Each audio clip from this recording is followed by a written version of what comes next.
When I tried to drag and drop these mods inside the game folder, I got this error 0x800700E1. Operation did not complete successfully because the file contains a virus or potentially unwanted. To fix this problem, just cancel this and go to search menu and type Windows Security, click on open it. Select the virus and threat protection and select manage settings. Turn off the real-time protection and select yes. Minimize this. Just drag and drop these mod files inside of a game folder. Type the password of this mod and select OK. And select replace the file in the destination.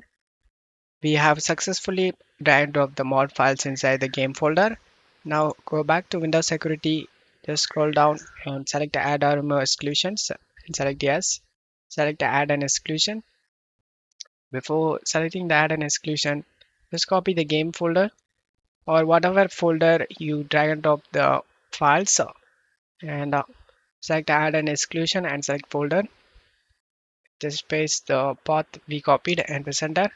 Just go back and select the folder, in my case the game folder, and select folder option, and the game folder has been added to this list.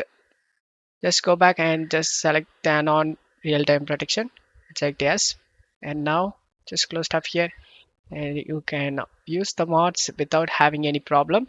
I hope this video helped you guys. If the video helped you, don't forget to leave a like and subscribe. Thank you.